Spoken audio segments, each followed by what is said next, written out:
l'Assemblée nationale, le nombre des députés.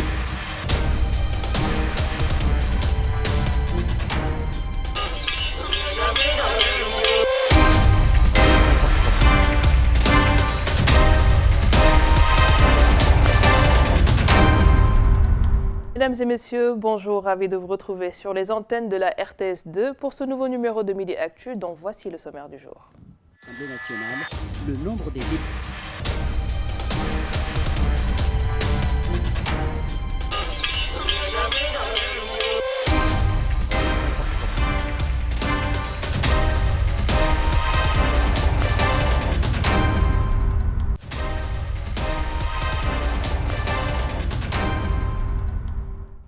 Alors, aujourd'hui, j'ai l'honneur d'avoir sur ce plateau avec moi une consoeur de RTS Ziguinchor, Kaltoum Gueye. Bienvenue, Kaltoum. Merci Léna, bonjour et bonjour également aux téléspectateurs de la RTS2. Donc, Kaltoum, que vous avez certainement entendu dans les reportages ici même dans Midi Actu, je vous dirai pourquoi elle est l'invitée aujourd'hui.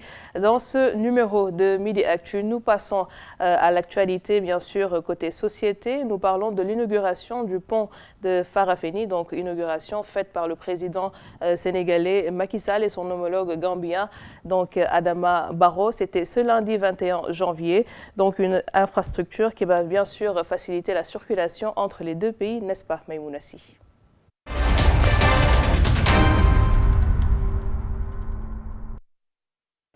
Le président de la République Macky Sall et son homologue gambien Adama Barrow ont procédé ce 21 janvier à l'inauguration du pont Sénégambie. L'infrastructure qui enjambe le fleuve Gambie a été conçue pour faciliter la circulation entre les deux pays. Il permet ainsi de faire par voie terrestre les 450 km qui relient Dakar à Ziguinchor en moins de 8 heures. La construction du pont Farafenni a nécessité un financement conjoint de près de 50 milliards de francs CFA, soit 75 millions d'euros, provenant principalement de la Banque africaine de développement. Il est long de 942 mètres, sa hauteur est de 18 mètres et sa largeur 12 mètres. La première pierre a été posée le 20 février 2015. Désormais, les villages gambiens de Farafenni et de Soma seront plus faciles d'accès, permettant également une meilleure desserte dans les régions de Sédhiou, Kolda et Ziguinchor en Casamance.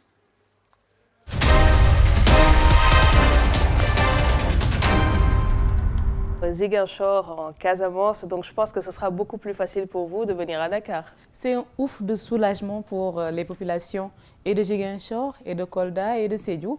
Maintenant, il n'y aura plus de tracasseries pour traverser la Gambie avec ce pont-là. Donc, ce sera beaucoup plus facile de venir à Dakar et vice-versa, d'aller à Ziguinchor. Donc, on peut se lever le matin, prendre son petit déjeuner et aller déjeuner à Ziguinchor ou à Kolda. Ah, très bien. Ce sera l'occasion pour nous donc de venir vous rendre visite, Kaltoum Gueye. On vous attend. Voilà. Et donc d'ailleurs, à l'occasion de cette inauguration, le président Macky Sall, donc le président sénégalais, a adressé quelques mots au peuple sénégambien, suivant ses explications ici au micro de la RTS.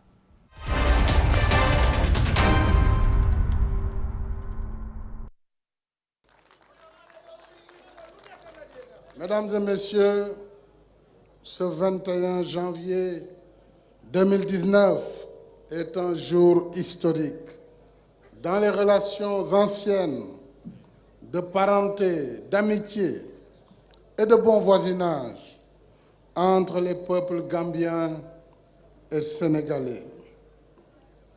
Ce jour est également un grand jour pour l'Afrique dans sa marche inexorable vers son unité.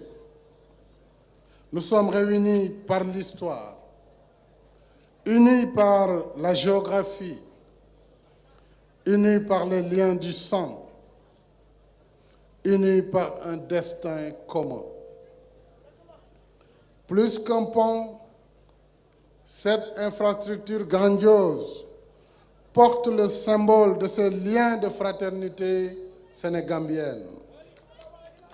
Ces liens qui font que chaque Gambien est chez lui au Sénégal et chaque Sénégalais chez lui en Gambie.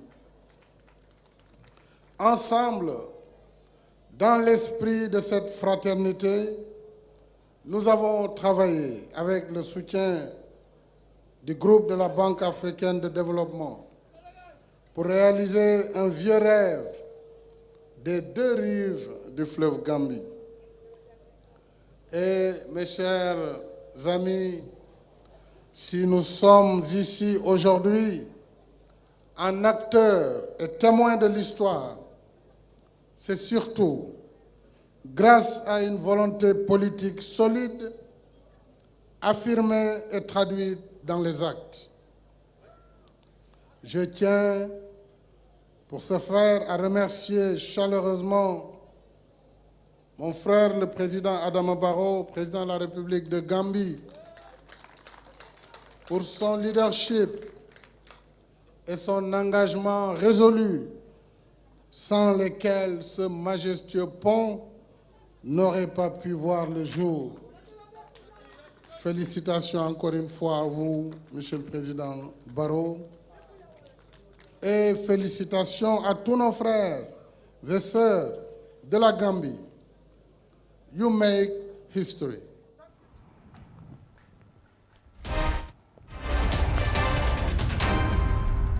À l'instant donc, c'était le président du Sénégal, son Excellence Macky Sall, et son homologue gambien Adama Barrow a lui aussi exprimé sa satisfaction quant à la mise en place de ce pont Sénégambie. Le voici.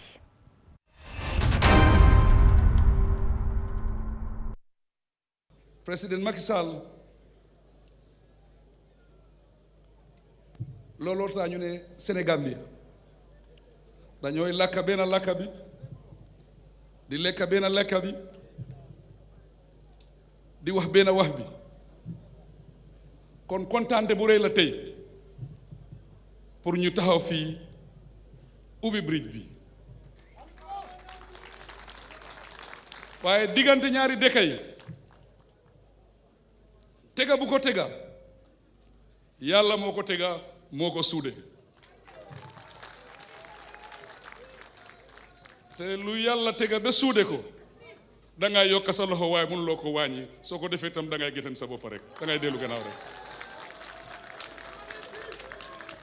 ba pare Macky Sall ma wax la ne bés bii tey Gambia xewlewut Sénégal xewlewut kan moo xewle Sénégambia moo xewle tey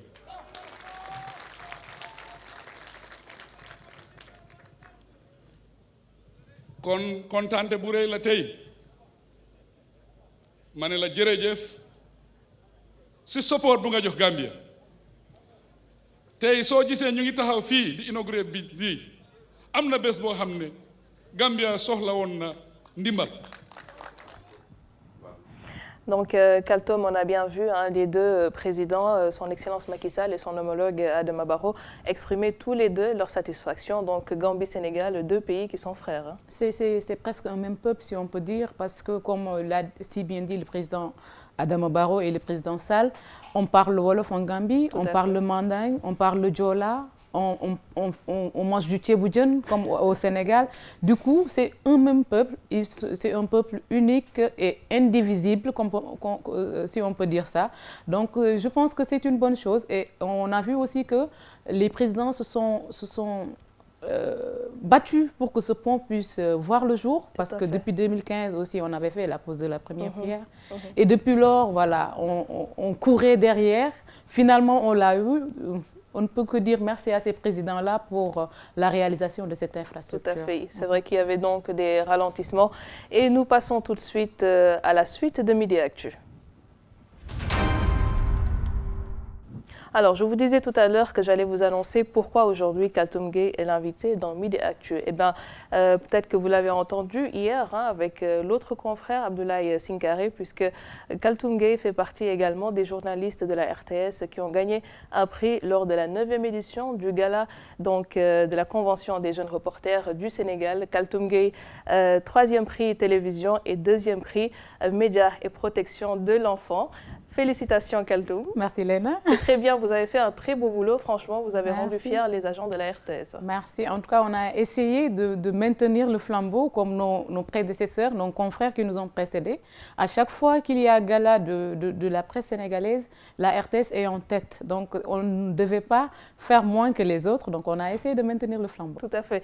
Donc, si je comprends, Kaltoum, vous avez fait 13 minutes, donc par rapport au reportage à la télé, qui porte donc sur quoi? Quel sujet? En fait, j'ai fait pour le concours meilleur reportage télévision, un reportage sur les potières de Djungu. En fait, ce sont les femmes du village de Djungu, qui se trouve à Oussouye, qui font de la poterie. Et c'est une pratique qu'elles exercent depuis des générations et des générations. C'est une pratique aussi qui se transmet de mère à fille. Donc, c'est un reportage. On est allé à Djungu, on a passé une journée avec ces femmes-là. On est parti dans des contrées très lointaines pour vivre ce qu'elles font, en fait. Au quotidien. Voilà. Et c'est ce reportage-là qui a été primé 3e lors du concours. Alors aujourd'hui, comme tous les mardis, nous laissons place bien sûr à la chronique éducation du jour. Et aujourd'hui, je vais laisser justement Kaltoum nous annoncer son reportage qui porte sur la protection des droits de l'enfant. C'est ça, en fait, c'est intitulé Viol, grossesse précoce et inceste, un si lourd fardeau. C'est ce reportage-là qui a gagné le 2e prix. On va voir quelques extraits de ce reportage de Kaltoum.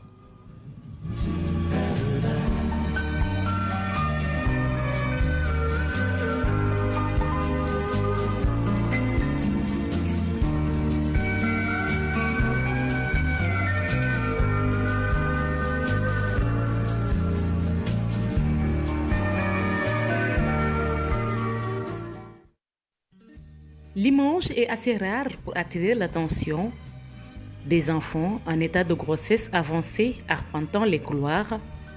Âgés entre 10 et 13 ans, elles ont été victimes d'abus sexuels. En réalité, au niveau des Ziguinchor, vous ne pouvez même pas imaginer la prégnance de ce phénomène. Je ne peux même pas imaginer que Ziguinchor, les enfants étaient aussi vulnérables. Vous ne pouvez pas rester un mois à Ziguinchor, ou même une semaine ou 2 semaines, sans pourtant qu'on vous signale un cas d'enfant victime. Vous ne pouvez même pas imaginer un enfant de stage qui a besoin de grandir, qui a besoin de s'épanouir, porter une grossesse, qui peut même compromettre sa vie. Ces enfants deviennent adultes d'un coup. Elles perdent leur innocence et leur enfance. Le viol, l'inceste, les mariages précoces, autant d'atteintes, et souvent, les cas ne sont pas dénoncés. Dans mon quartier aussi, une fillette qu'on a amenée au village pour qu'elle vienne étudier ici. La maison qu'elle était, il y avait un petit garçon qui était là-bas. Il faisait la 4e, elle faisait la 6e. Bon, le garçon, quand il voulait chaque fois coucher avec lui, il lui donnait 100 francs ou 200 francs pour coucher avec elle. 1 mois, 2 mois, la fille est tombée enceinte. Des fois, si c'est un cas d'inceste, c'est très difficile. Parce que si c'est le père ou l'oncle, l'entourage n'est pas d'accord. Parce que c'est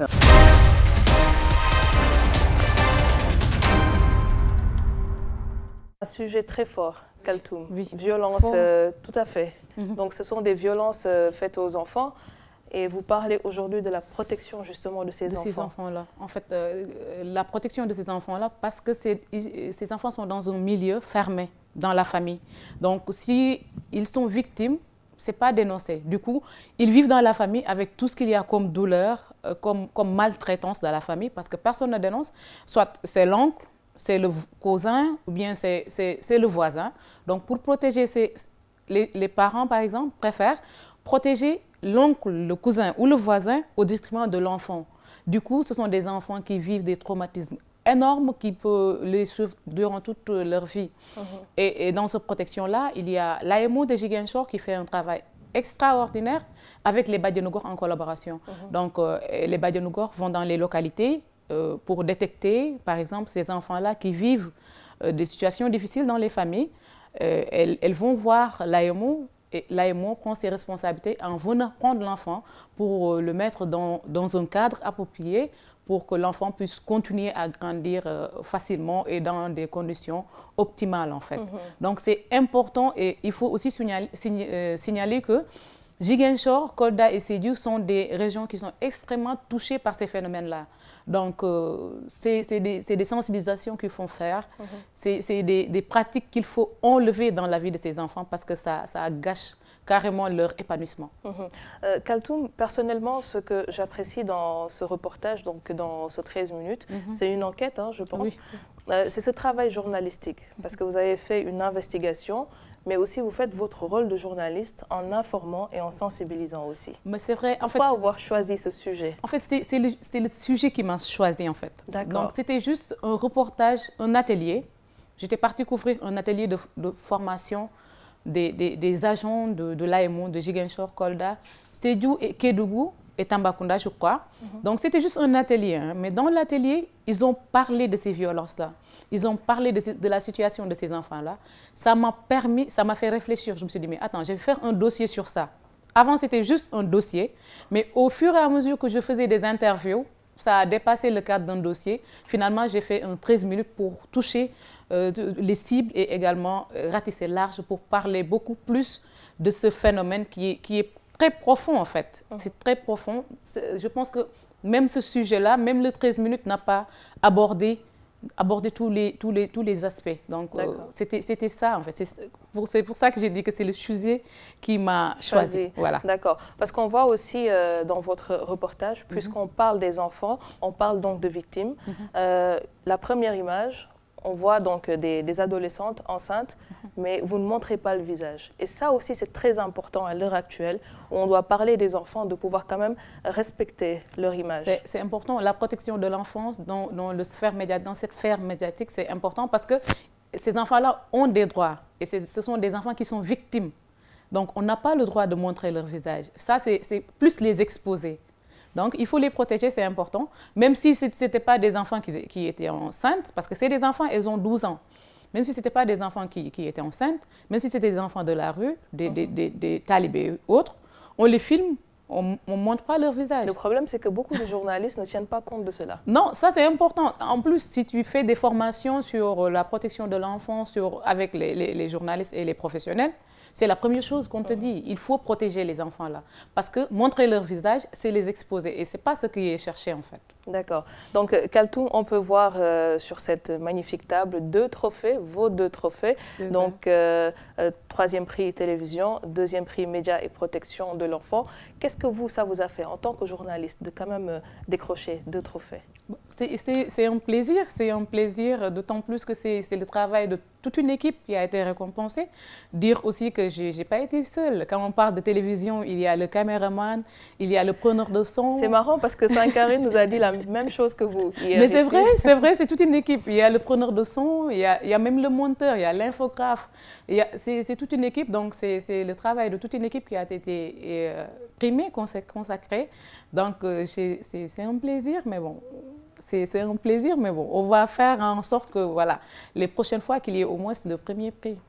Donc, le travail ne s'arrête pas là, c'est juste pour dire ça. Tout à fait. Et donc, par rapport à l'autre sujet que vous avez traité pour le reportage télé, donc les potières, est-ce qu'on peut donc revenir pourquoi vous avez aussi choisi ce sujet-là? En fait, les potières des Djungu... Ou alors c'est le sujet qui vous a encore choisi? Je l'ai choisi parce qu'il y a un hôtel qui est à Ziguinchor, un hôtel Nema Kadior. À l'entrée, il y a un portrait de ces femmes-là. Donc, des femmes qui ont des canaris à la tête, on a mis les potières des Djungu. En fait, l'image, elle est tellement belle. Automatiquement, j'ai demandé à quelqu'un, je ne sais pas, je ne me rappelle plus, ça c'est où et Djungu c'est où? On m'explique et on m'a dit que c'est le village de Jean-Yves. Jean-Yves, c'est un collègue qui est à la RTS 4. Donc, automatiquement, arrivé à la RTS, je me suis rapprochée de Jean-Yves pour lui demander comment ça se passe. Moi, c'est un sujet intéressant, il faut y aller. Ce sont mes tantes, ce sont mes badiennes et tout. Automatiquement, il a appelé ses cousines. On a coordonné le reportage.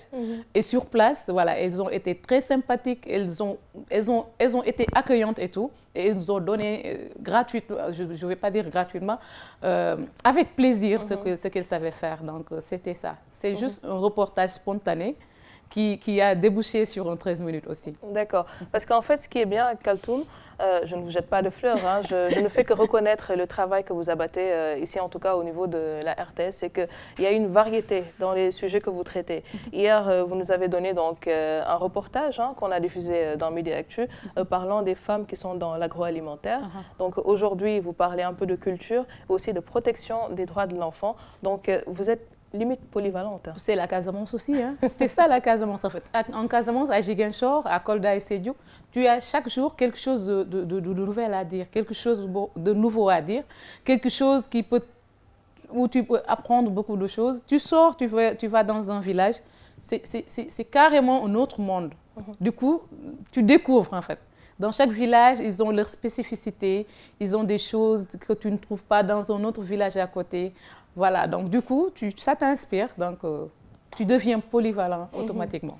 Vous l'aurez donc compris, mesdames et messieurs, la RTS est une grande famille et tout le monde est bien sûr bienvenu sur ce plateau de Milieu Actu qui se poursuit d'ailleurs juste après ceci.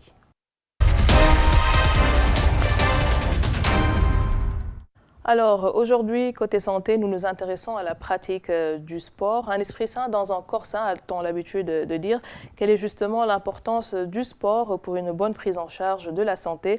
Les réponses avec le docteur Mohamed Diop, médecin du sport et aussi nutritionniste. C'est important pour une bonne santé. Aujourd'hui, on ne parle même plus de sport seulement, on parle d'une activité physique régulière. Ça veut dire au minimum 1 heure de marche tous les jours. Alors pour ceux qui ont des portables, vous savez tous que maintenant il y a le nombre de pas, des applications qui donnent le nombre de pas et il faudrait faire 10 000 pas par jour. Alors donc avant même de parler de sport, chacun doit savoir qu'il doit faire au moins l'équivalent par jour de 10 000 pas. Ça correspondrait à plus d'1 heure de marche. Ça peut être dans la journée, étalé dans le temps, mais c'est ce qu'il faut faire. Donc, le sport est important parce que ça permet de prévenir, bien sûr, toutes les maladies cardiovasculaires que vous connaissez. Ça prévient donc l'hypertension, le diabète, toutes ces maladies.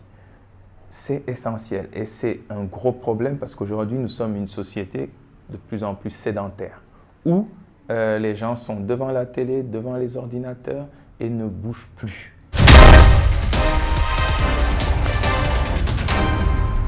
Alors, je vais me tourner vers vous. Est-ce que vous respectez les 10 000 pas par jour? J'en fais plus par jour. Ah, très bien. Oui. Très bien. Il faut juste signaler que je suis à Ziguinchor. À Ziguinchor, on marche beaucoup. D'accord. Et donc, vous faites aussi au-delà des 10 000 la pas? gymnastique. Parfait, parfait. Franchement, chapeau. Parce que moi et le sport, ça fait deux. Donc, merci beaucoup en tout cas, Kaltoum, d'avoir accepté cette invitation. Vous êtes toujours la bienvenue dans Merci Midi Léna, Actu. c'est moi qui te remercie et je remercie également toute l'équipe qui t'accompagne. Tout à fait. Et nous attendons aussi vos reportages. Il n'y a aucun souci, c'est avec plaisir. Merci beaucoup.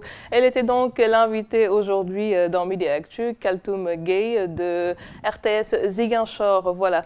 Merci beaucoup à vous, mesdames et messieurs, de nous suivre à chaque fois. Midi Actu revient donc demain à 12 h sur la RTS2 que vous pouvez désormais trouver sur le bouquet canal, la chaîne 215 et toujours sur le bouquet donc TNT, canal 5. Merci à l'équipe technique. On se quitte comme tous les jours avec la météo. Au revoir.